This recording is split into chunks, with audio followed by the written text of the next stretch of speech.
Gracias. Tiene la palabra el asambleísta Carlos Velasco.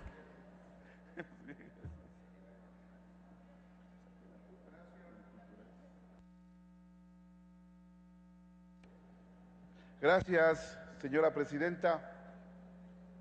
Compañeros y compañeras asambleístas, este escenario del que estamos, evidentemente nos tiene que llevar a hacer reflexiones de tipo político. Pero las reflexiones de tipo político tienen que evidenciarse cómo se define la política, la manera de ejercer el poder que pretende resolver choques de intereses en la sociedad. Ese es un concepto muy amplio que tiene relación con el poder.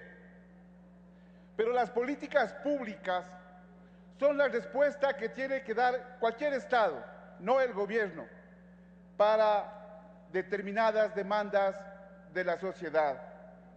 Y las políticas públicas tienen que ver necesariamente con realidades locales, pero también tienen que recoger planteamientos absolutamente generales. Inicio mi intervención para introducir los siguientes elementos en la ley que estamos hablando. ¿Por qué hablamos de igualdad? Porque históricamente vivimos y vivíamos en un estado de pobreza que genera desigualdad, inequidad y necesariamente exclusión.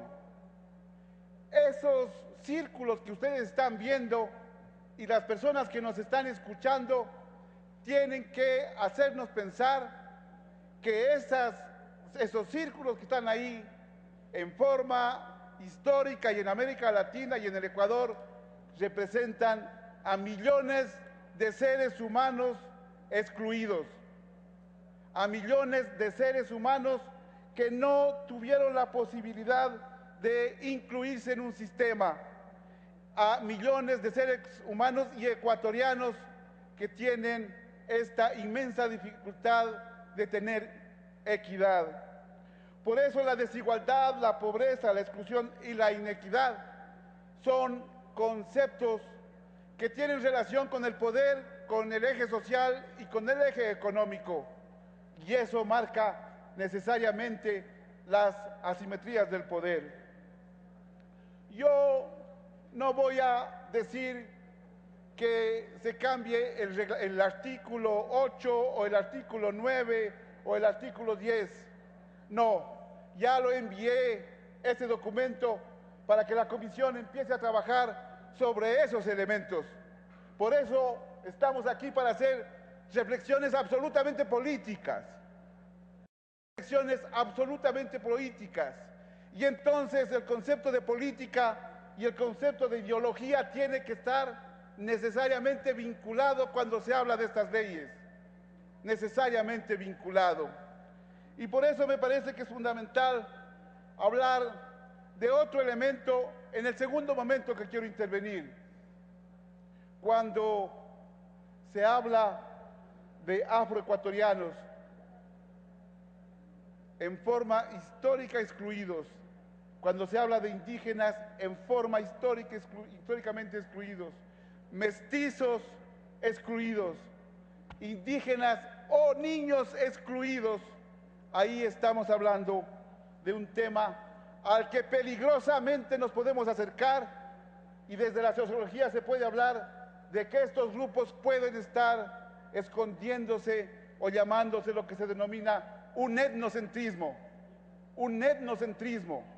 Entonces sí, la desventaja que tenga como población a querer generar un proceso de etnocentrismo para creer que ese es el único problema que se debe solucionar. Por eso no queremos que en nuestro país, que en nuestra población tengamos elementos etnocentristas.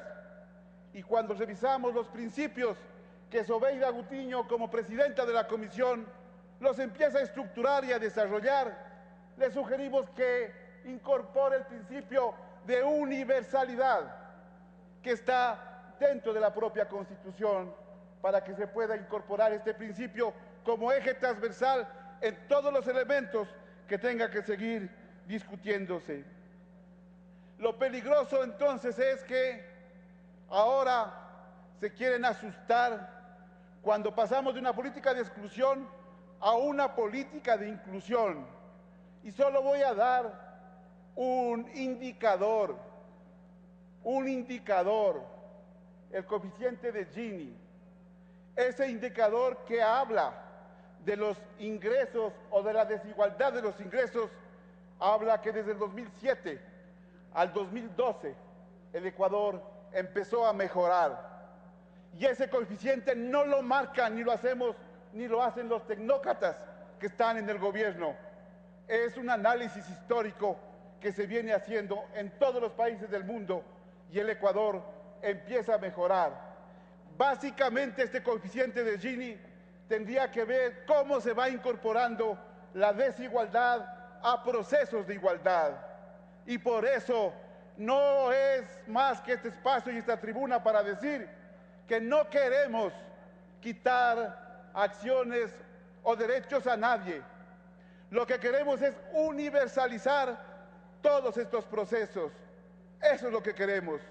Pero no queremos que a pretexto de una etnia se quiera llegar a generar procesos de aislamiento y perderse en este país que es unitario, que tenemos diversidades, que tenemos procesos interculturales y ahí tenemos que seguir alimentando estos procesos.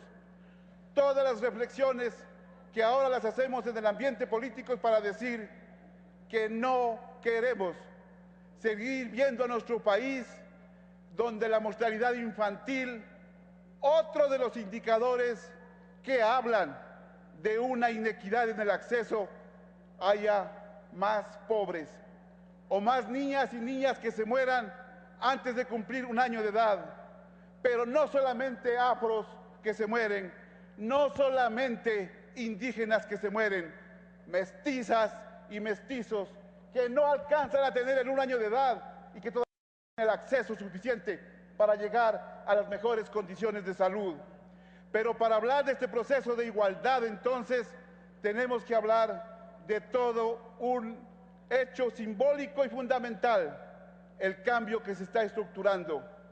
Habrá elementos como los siguientes, que los consejos de igualdad, con los 5 elementos que se tiene, tendrá que profundizar, evidentemente, como lo dijo Marisol Peñafiel, en los municipios y en los consejos provinciales.